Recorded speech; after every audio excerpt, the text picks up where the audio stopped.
This channel does not promote any violent, harmful, or illegal activities. All content provided by this channel is meant for an education purpose only.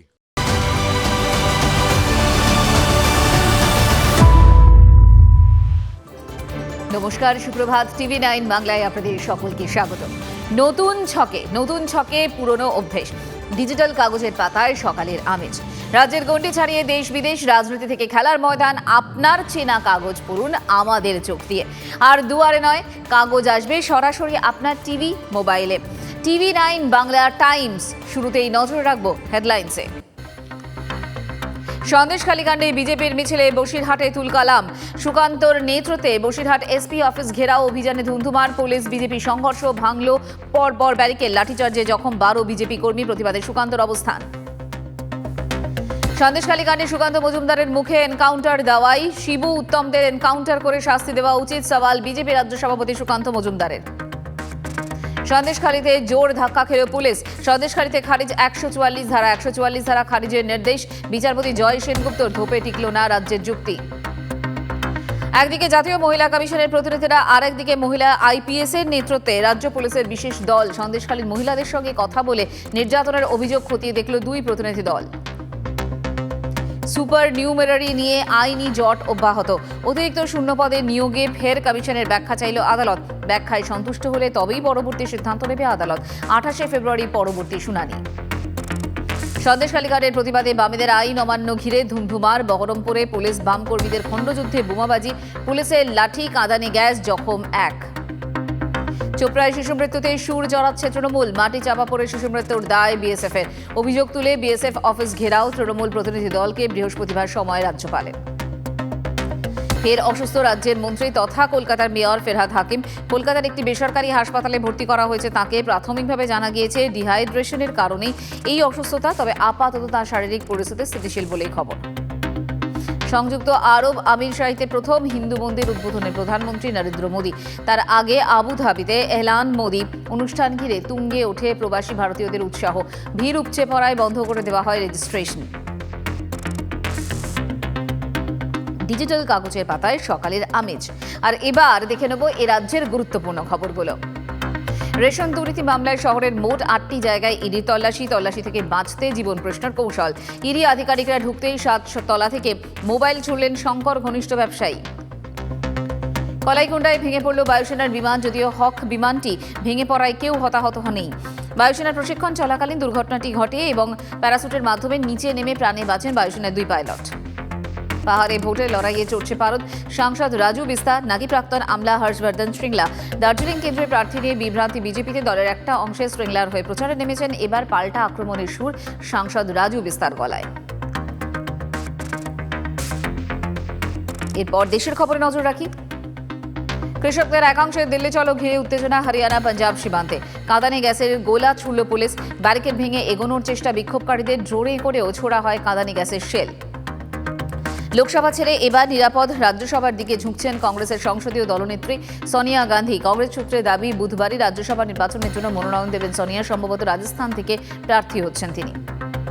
Lok Sabha ভোটের আগে চমক আরও এক BJP শাসিত রাজ্যে। উত্তরাখণ্ডের পর অভিন্ন দেওয়ানি বিধি কার্যকর করার পথে অসম সিদ্ধান্তের ঘোষণা। অসমের মুখ্যমন্ত্রী হিমন্ত বিশ্ব শর্মার চলতি বাজেট অধিবেশনেই বিল আনার ইঙ্গিত। আর এই মুহূর্তে সন্দেশখালীর দিকেই প্রথমেই নজর রাখতে হচ্ছে, কারণ সন্দেশখালী কাণ্ডের প্রতিবাদে এসপি অফিসের সামনে ধর্নারত বিজেপির রাজ্য সভাপতি সুকান্ত মজুমদার সহ বিজেপি নেতাকর্মীদের রাত 12:30 নাগাদ আটক করে পুলিশ। প্রায় 1 ঘন্টা আটকে রাখা হয়। তারপর রাত প্রায় 1:30 নাগাদ বন্ডে সই করিয়ে ছাড়া হয় সুকান্ত এবং বিজেপি কর্মীদের। ধর্না মঞ্চ থেকে আটক করার পরে সুকান্ত এবং দলের নেতা কর্মীদের কেন থানার বদলে স্টেডিয়ামে নিয়ে যাওয়া হলো, সেই প্রশ্ন তুলেছে বিজেপি। এবং সুকান্ত মজুমদার আজ বলেছেন তিনি আজও সন্দেশখালীতে যাবেন এবং সেখানে সরস্বতী পুজো করবেন। সায়ন্ত আমাদের সঙ্গে রয়েছেন, কথা বলবো তার সঙ্গে। সায়ন্ত, আজকের সকালের ছবিটা কি?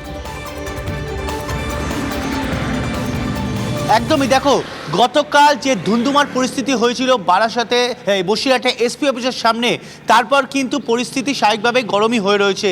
কারণ পুলিশের তরফে কিন্তু যথেষ্ট তৎপরতা রয়েছে যাতে আজ কোনো ধুন্ধুমার বা অপ্রীতিকর ঘটনা না ঘটে। যদিও গতকাল রাতে জামিন দেওয়ার পর বিজেপির রাজ্য সভাপতি সুকান্ত মজুমদার এবং বিজেপির অন্যান্য কর্মীরা তারা কিন্তু বসিরহাটের একটি গেস্ট হাউসে রয়েছে। সেখান থেকে আজ সকালে তাদের সন্দেশখালিতে যাওয়ার কথা এবং সন্দেশখালিতে গিয়ে শুধু সরস্বতী পুজো নয়, যেখানে যারা নির্যাতিতারা রয়েছেন তাদের সঙ্গেও সুকান্ত মজুমদার কথা বলবেন। অর্থাৎ আজ গতকাল যেটা বসিরহাটে হয়েছে, বসিরহাটে হওয়ার পরও কিন্তু কোনোভাবেই দমে যাননি রাজ্য বিজেপি সভাপতি। তিনি কিন্তু সন্দেশখালি গিয়ে পরিস্থিতি আরও খতিয়ে দেখবেন এবং সন্দেশখালির পাশাপাশি তার যদি সম্ভব হয় তাহলে তিনি জেলিয়াখালিতেও যাবেন।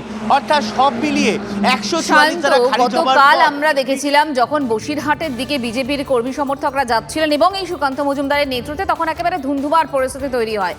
আজ প্রশাসনের কি প্রস্তুতি, কি হতে চলেছে আজ?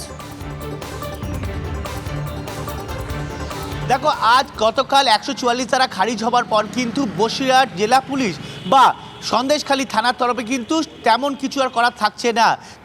তারা কিন্তু আর কোনো রকম বাধা দিতে পারবে না। সেই কারণে তারা যাতে কোনো বিশৃঙ্খলা না ঘটে তার জন্য পুলিশ ফোর্স মোতায়েন করেছে, কিন্তু কোনো রকম কাউকে বাধা দিতে পারবে না। যেটা বসিরহাট জেলা পুলিশ সূত্রে খবর, তারা স্পেশাল ফোর্স এনেছে। বিভিন্ন যে এলাকাগুলো অশান্তিপ্রবণ সেখানে বিশেষ ফোর্স মোতায়েন করেছে, বাড়তি ফোর্স মোতায়েন করেছে, কিন্তু কোনো রকম বাধা দানের ব্যবস্থা বা বাধা দান করা হবে না বলেই ইতিমধ্যে পুলিশের তরফে জানানো হয়েছে। যদিও সুকান্ত মজুমদারের আশঙ্কা তারা যাতে সন্দেশখালী না যেতে পারেন তার জন্য সব ধরনের বাধা বা সব ধরনের ব্যবস্থা নেবে পুলিশের তরফে। প্রত্যেক মুহূর্তে আমাদের নজর থাকবে এবং আমরা প্রত্যেক মুহূর্তের আপডেট তোমার মাধ্যমে দর্শকদের জানাতে থাকবো। আপাতত তোমাকে ধন্যবাদ। সুকান্ত মজুমদার কি বলছেন শুনবো। আমরা সন্দেশখালী যাব, আমি সন্দেশখালী যাব এবং আমরা চেষ্টা করছি সেখানে সরস্বতী পুজো করার, কিন্তু আমাদের বহু কর্মী এখনো আটক, আমরা জানি না কি অবস্থায় আছে, কিন্তু সন্দেশখালী আমি যাবই। এদিকে গতকালই আমরা দেখেছিলাম সন্দেশখালী নিয়ে অত্যন্ত উদ্বেগের কথা বলেছে কলকাতা হাইকোর্ট এবং গোটা সন্দেশখালীতে কেন 144 ধারা থাকবে সে নিয়েও প্রশ্ন তোলে তারা। আর এরপর এই সন্দেশখালী নিয়ে উষ্মা প্রকাশ হাইকোর্টের বিচারপতি অভিজিৎ গঙ্গোপাধ্যায়েরও। সন্দেশখালীতে এমন কাণ্ড ঘটছে প্রশাসন জানতো না, প্রশ্ন তুলছেন তিনি। পুলিশের আগে থেকে জানা উচিত ছিল যে ক্ষোভ প্রকাশ করে মন্তব্য বিচারপতি গাঙ্গুলির। সন্দেশখালীর ঘটনায় স্বতঃপ্রণোদিতভাবে মামলা শুরু করেছে কলকাতা হাইকোর্ট। আর এই প্রসঙ্গেই স্থানীয় পুলিশ প্রশাসনের ভূমিকা নিয়ে বড় প্রশ্ন তুলেছেন বিচারপতি গঙ্গোপাধ্যায়। তার মন্তব্য, প্রশাসন কি এই ঘটনার কথা জানতো না নাকি জেনেও চুপ করে বসেছিল?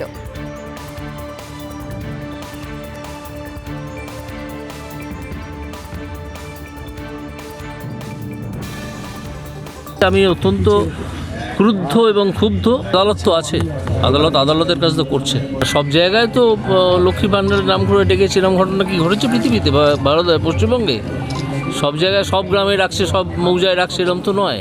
কোনো একটা জায়গায় করেছে, যারা করেছে তারা দুর্বৃত্ত। এখানে একটা প্রশ্ন যেটা উঠে আসছে অনেকের মনে, যেমন আমার মনেও, সেটা হচ্ছে প্রশাসন কি জানতো না এরকম ঘটনা ঘটছে? এটা একটা বড় প্রশ্ন হয়ে দাঁড়িয়েছে যে প্রশাসন জানতো না নাকি পুলিশ প্রশাসন জেনেও চোখ বুজেছিল।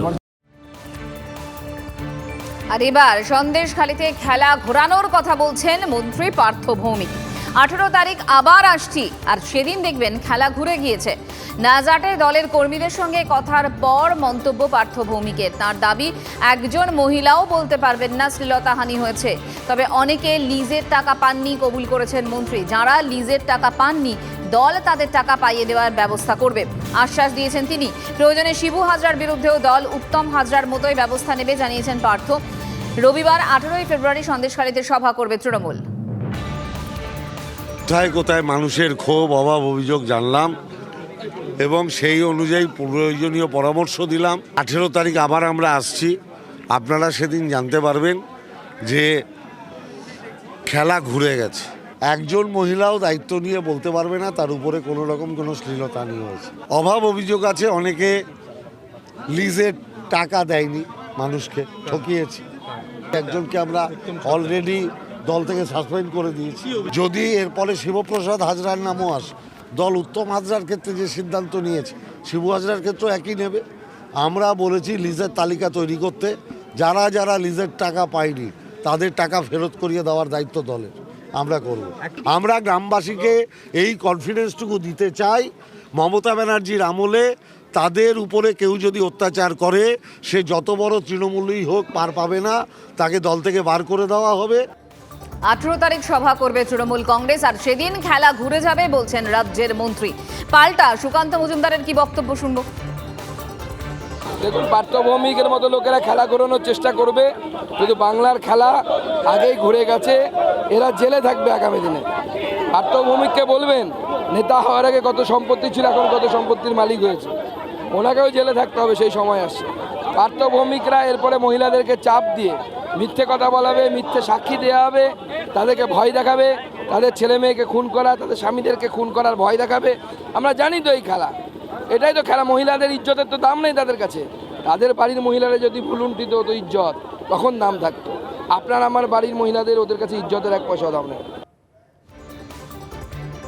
প্রশ্ন হলো, সন্দেশখালীতে এতদিন ধরে যা কিছু ঘটেছে, যে অভিযোগগুলো সামনে আসছে, সেগুলো খেলা হচ্ছে? প্রশ্ন উঠছে। এদিকে বহরমপুরে এই বামেদের আইন অমান্য কর্মসূচিতে এসে মৃত্যু। পুলিশের টিয়ার গ্যাসে অসুস্থ সিপিএম কর্মী, পরে হাসপাতালে নিয়ে গেলে মৃত্যু আনারুল ইসলামের। এই ছবি সবার প্রথম আমরাই কাল দেখিয়েছিলাম আপনাদের। দাবি করছে ব্রাহ্মেরা যে সন্দেশখালীর ঘটনায় এবং বাম নেতা নিরাপদ সর্দারের গ্রেফতারের প্রতিবাদ গতকাল অন্যান্য জেলার পাশাপাশি বহরমপুরেও তারা আইন অমান্য কর্মসূচি করেন এবং সেখানেই হুলস্থুল হয়, তুলকালাম কাণ্ড, এবং সেখানেই একজনের মৃত্যু হয়। সন্দেশখালীতে তদন্তে পুলিশের 10 সদস্যের দল ডিআইজি সিআইডি সোমা দাস মিত্রের নেতৃত্বে গ্রামে ঘুরে কথা। 4টি লিখিত অভিযোগের মধ্যে ধর্ষণের উল্লেখ নেই। মারধর, ভয় দেখানোর কথা বলেছেন অনেকেই।